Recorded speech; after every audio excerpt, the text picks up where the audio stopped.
Hi everyone, this is Coach Jack of Longhorn Financial. I'd like to welcome you today to this episode of the Personal Finance Playbook. Today we're talking about buying and home selling. It can be simple yet extraordinarily complex, and it's likely the largest purchase you're ever going to make, or you're trying to get top dollar for your sale. But it's so much more than money. It's about location, amenities, quality of the school system, proximity to the highway, and other factors.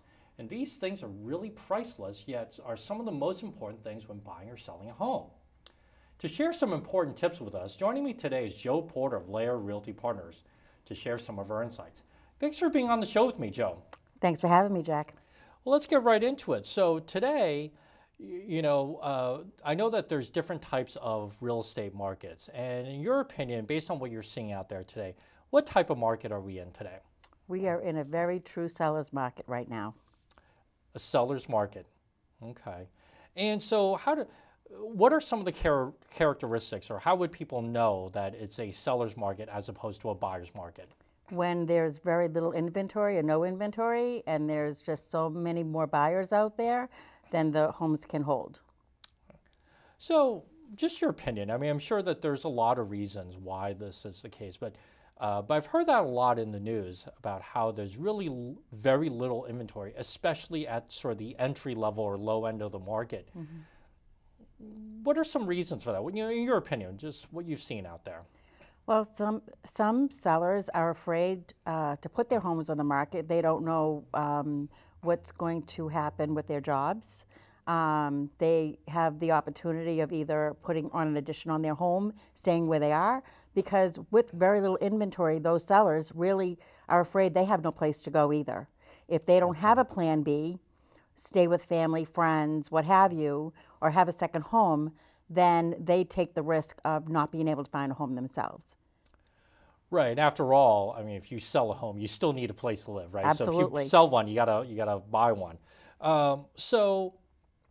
We'll get into sort of some tips about home selling in just a moment, but overall, given that we're in a seller's market and the lack of inventory, what are some of the things that sellers should be aware of if they're thinking about putting their home up on the market? Well, they have to know that their home has to be priced accordingly, to the market. If it is underpriced, it's going to sit. If it's overpriced, it's going to sit.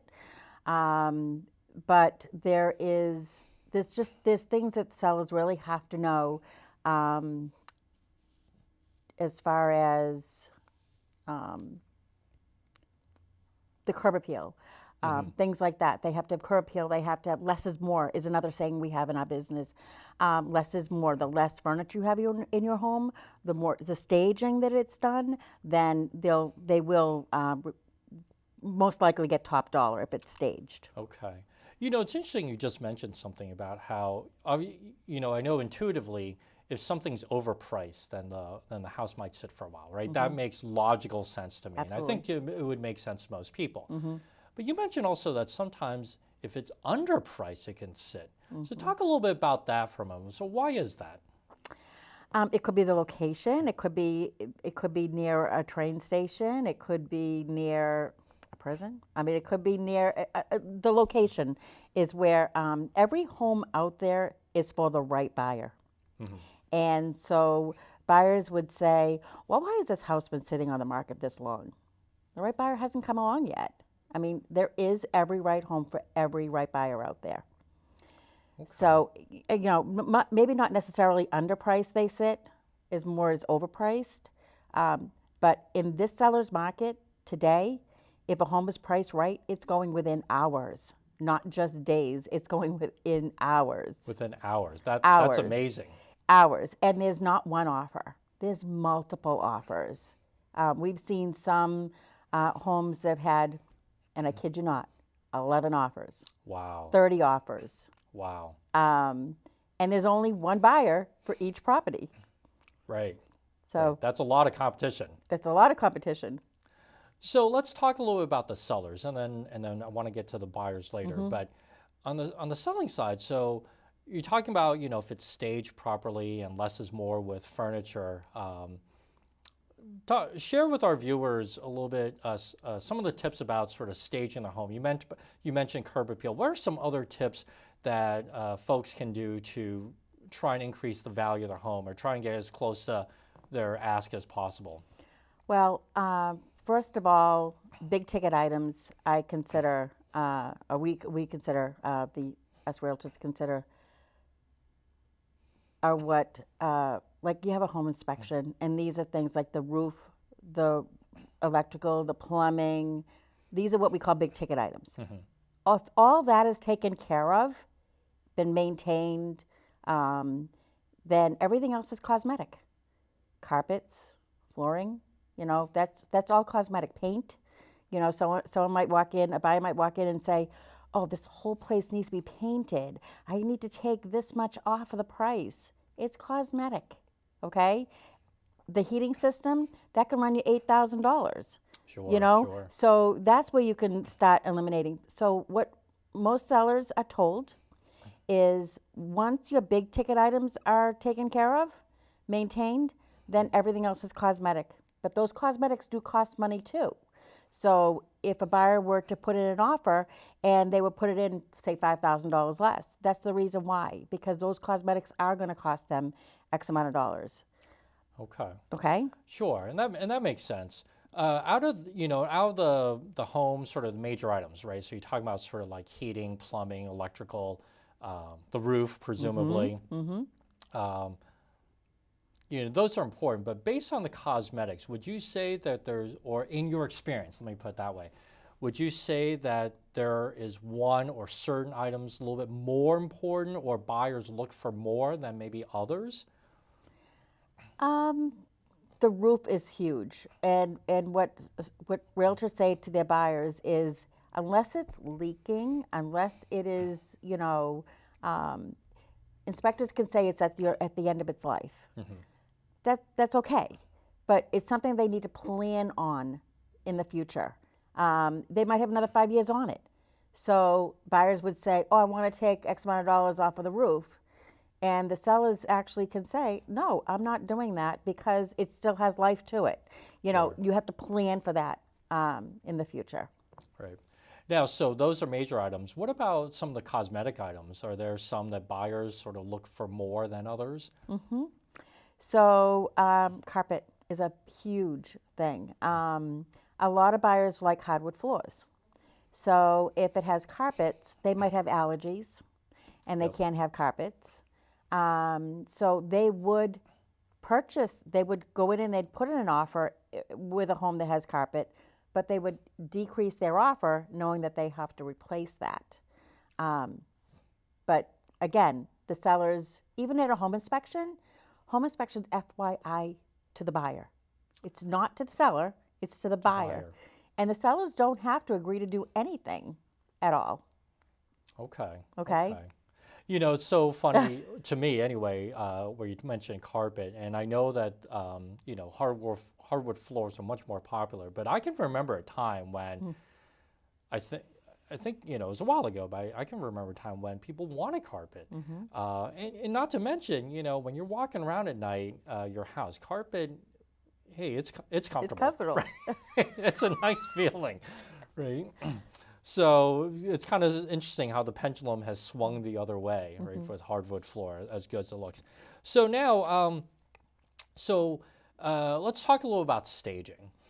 I know that that there are folks who stage homes professionally, right, and those may or may not be right for everybody. But can you just talk a little bit about sort of staging and some other tips, and maybe when it might make sense for a homeowner to use a professional to stage versus sort of doing it themselves?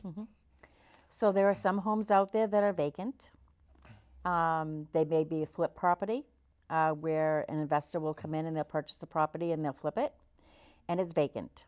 So they would have a professional stager come in, and they don't stage every room. They only stage the kitchen, the bathrooms, and the master bedroom. Okay. Sometimes, the living room also, but they don't stage all the bedrooms. They only stage the master. They stage the kitchen and the bathrooms because that's where that's where your money's made, is in your kitchens and your bathrooms. And they even go as far as the exterior. They will put plants outside or, on the steps, depending on holidays and things like that. But they don't stage every single room in the house. Okay, interesting. So I never knew that. So let's change gears for a moment. So we've been talking about sellers. Let's talk a little about buyers. So given that there's very little inventory out there and, houses are getting 10, 15, 20, 30 offers, right, depending on the situation, what are some things that buyers need to keep in mind? I mean, what do they do? If you're one of 30 offers, I mean, that's a lot of competition for a house. Well, buyers are going to get a feeling when they go to a property. There are some buyers that will say, I can take or leave this house. And there's buyers that will actually say, I really want this house. I can really see myself there. I'm losing sleep over if you lose sleep over a house, that's your home. I don't care if it's the first home you've seen. I don't care if it's the 50th house you've seen. That's the home for you.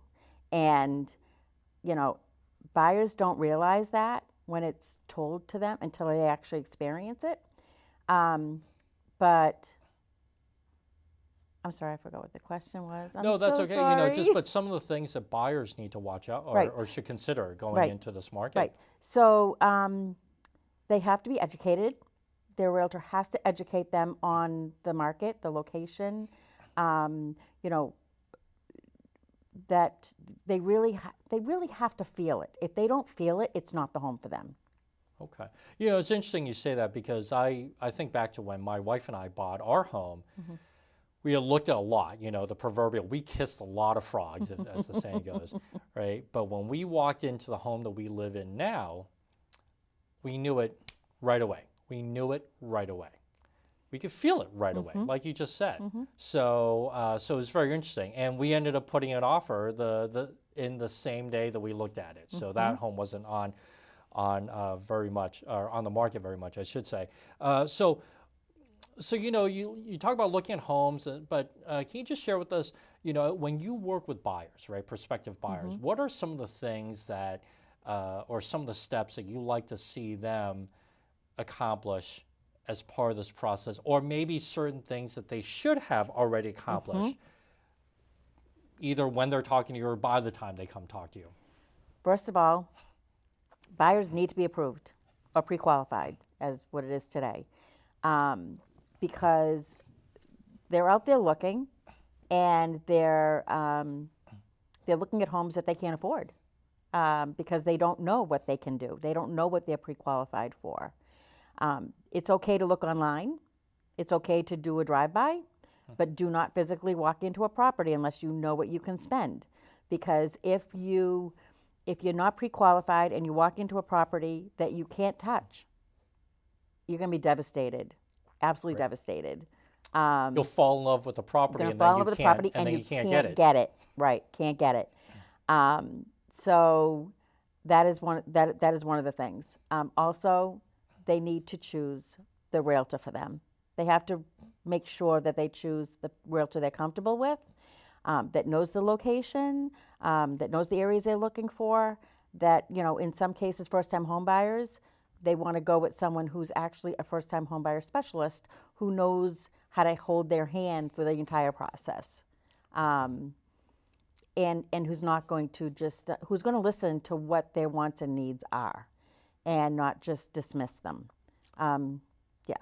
Yeah. So there are a lot of realtors. So let's talk a little about that. There's a lot of realtors out there, and you talk about sort of the importance of knowing the market, knowing the location, but at the end of the day, whether you're a buyer or a seller, right, you need the help of a realtor. How do people ultimately pick? What would be a good tip to ultimately pick? Some realtors have really decent websites. They have testimonials. They have reviews. Most buyers actually are so educated today when it comes to the internet that they actually search out their realtor by looking at their reviews, their testimonials. They've even actually talked to other, they've actually reached out to those other buyers and sellers and have talked to them personally and asked how their experience was, because you can put anything on paper, Sure. you know. Sure. But I mean, someone's true experience, they actually will talk to someone who's actually had a past experience with them. Okay. And so let's talk a little about, you mentioned how first-time home buyers, sometimes realtors specialize in first-time home buyers. So let's talk a little bit about that process for a little bit. And you talked a lot about hand-holding, but the importance of getting pre-qualified. What are some of the things that maybe a buyer can count on a realtor or ask a realtor to sort of help guide with, some of those topics? What are some of those things that sort of help them get into their first home? Well, there's certain things we can't say because of the law. Some buyers will say, well, how's the school system? We can't say. They have to do that research on their own. Well, how's the crime in the area? We can't say. You have to do that research on your own.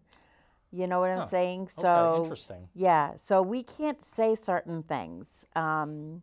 If a buyer is looking in a particular area and they say, oh, I want to see this house. Well, a realtor might say, you might want to do a drive-by first, and then if you want to see it, then I'll get you in there, because we're not supposed to, realtors are not supposed to steer anybody in a particular area. We're not supposed to. That's against the law for realtors to do that. So there's certain things that we cannot say, but there's certain things we can say. Like first-time homebuyer specialists are going to listen to everything that the buyer wants and needs. They're going to let them know if they're being unrealistic. And there's a lot of first-time homebuyers out there that are very unrealistic. This is what we call, they have champagne taste on a beer budget. Right, okay? right. Which there's a lot of them out there. And it takes a while for buyers to lose several homes before they realize what they're doing. Because if they don't listen to their realtor, who does it every single day for as long as they've been doing it, and they listen to their friends and they listen to their family who don't know anything about real estate like we do, then that can be a problem. Right. And you're the expert, right? Like you said, Absolutely. you and other realtors are in this every single day. Let's talk just a little bit about mortgages and getting pre-qualifications. When a prospective buyer comes to you and says, hey, Joe, I'd like to look at some houses, whatever area or this type of house. If they aren't pre-qualified, and then elect to put in an offer, how is that offer viewed by the seller these days? I mean, are they sort of automatically out of the game if they're not pre-qualified, or are they or they still might get considered, or how does that work? So before a buyer can put in an offer, they have to have what they call a pre-qualification or pre-approval letter. They cannot submit an offer without it. So with that pre-approval letter, it's showing the seller that that buyer is able to purchase the home. Now, there are different types of financing, which a realtor can walk into a house with the buyer. FHA I'll use, for example. FHA is very strict where it comes to the condition of the property. Peeling paint, broken glass, shoddy roof, things like that. If a buyer is going FHA and the realtor looks at these things, they point out to the buyer, this is not the home for you. It's not going to qualify for the type of financing that you have. So this is one of the questions that most realtors will ask a buyer. Do you know what type of financing you're going? Because it will depend on the condition of the property that you're looking at.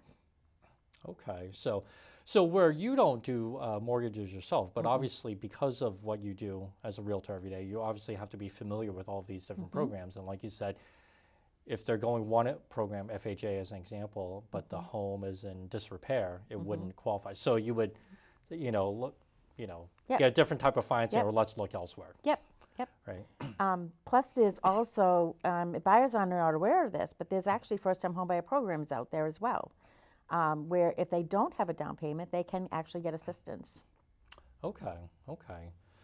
Because I'm sure that's really helpful to a lot of folks. I mean, it's especially in this day and age where there's so many demands on people's time and money, right? But so let me ask you this. So I know you've been a realtor for a while, and you're very good at what you do. How's the internet changed the game for you? Because I know you mentioned sort of buyers are much more savvy, but sort of think back a ways. How's that changed sort of how you interact with buyers and sellers and things like that these days?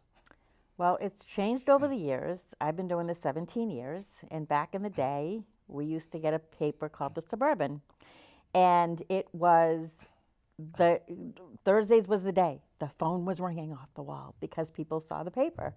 Now everything's on the internet. The thing that really bothers me about the internet right now is a lot of buyers go onto Zillow, Trulia, and all them nice little websites. And even though they're not updated, if realtors don't update their listings, they're looking at things that have already been sold. And then they ask, well, why can't I see that? Well, because the realtor didn't update the site. So realtors have to let their buyers know if they have a website, they need to go on their website to look because those are more updated. Realtor.com is more updated than some of these other websites. But buyers are very tech savvy. They search everything on the internet. But yeah, Okay. No. So that's very interesting. I didn't know that about Yeah. some of those sites about how the listings maybe not getting updated in a timely manner. Yep. So, as a buyer, so if I'm a buyer and I'm coming to you and I potentially could be one of 30 buyers, at the end of the day, I know that the money, right, the offer obviously is a factor, plus whatever contingencies or seller concessions I might have asked for.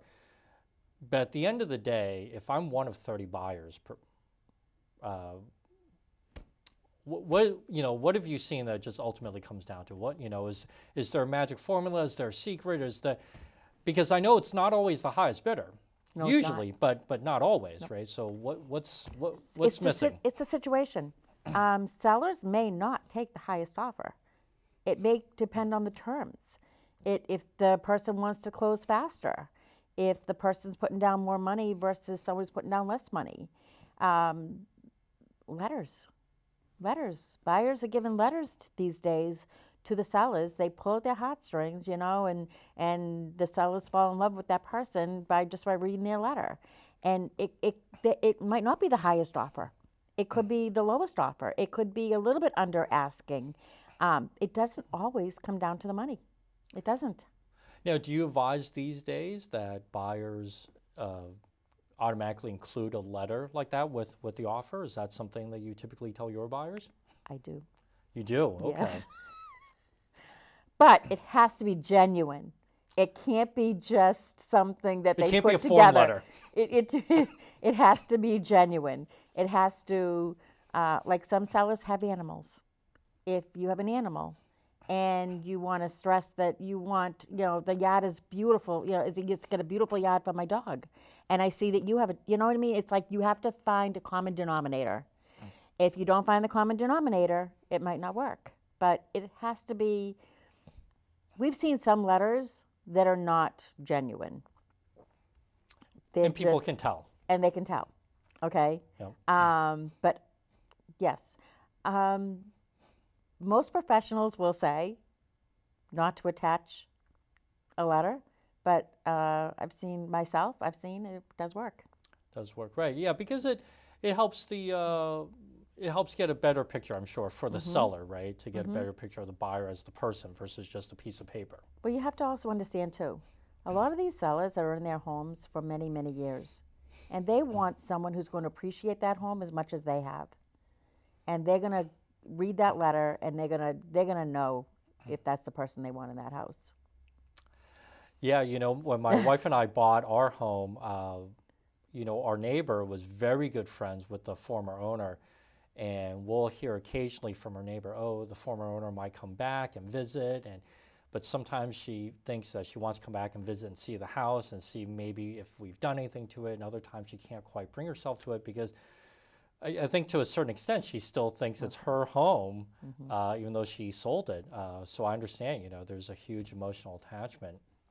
Um, what other tips for sellers or buyers? There's a lot of things we talked about: staging for the sellers, and the important things, and the cosmetics for buyers, potentially having a letter and being pre-qualified. What are some other sort of tips that maybe help sellers stand out, or conversely buyers stand out in this competitive marketplace? Don't sure I quite understand what you're saying. Okay, I mean, I'm just thinking, especially on the buyer side, just because there's so many, there can be so many competitors, if you will, for a given property. We talked about the letter. Any other things, any other tips that you would offer buyers? Say, here's another little thing you could do to maybe kind of stand out in the seller's mind, especially if they're sort of limited by their financing, right? Okay. I can only go up so much, Okay, I but I still understand. want to be in the game. Okay, so buyers love to put in lowball offers for some reason, but they do. They try to play the market. They try to play the seller, and in a seller's market, you don't do that. Okay, so what we tell our buyers is, I like to use a piece of paper as an example, and we hand the piece of paper to the buyer and say, okay, you are offering the seller X amount of dollars less for this property that hasn't even been on the market long enough to be marketed, and you're expecting them to take you as a seller, you almost have to put the shoe on the other foot, okay, and say to the buyer, you're the seller, you're going to get this offer. We'll say $10,000 under the asking price. It hasn't even had a chance to be marketed yet, and it is. What are you, as a seller, what are you going to say to this offer? Probably no way, okay? Right. And so you almost have to put them on the other foot. The other thing is, if you want to sleep at night, make a good offer. Don't lowball it, Right, right, absolutely, absolutely. So, but that type of thing you don't normally find on the internet, right? I mean, that's something dealing with an experienced Yep. realtor such as yourself. Okay, okay, very good. So, thank you so much for being here today. So, viewers, thank you so much for tuning into this episode of the Personal Finance Playbook. I know that I've learned a lot about buying and selling real estate. Certainly, some tips that I was not aware of. Many thanks to my good friend Joe Porter of Layer Realty Partners for sharing these tips for buyers and sellers, and hopefully it was able to help you enlighten you in case you are in the market for your next home or if you're looking to move. So next time, stay tuned for next time when we will take another topic out of the Personal Finance Playbook. Have a great day.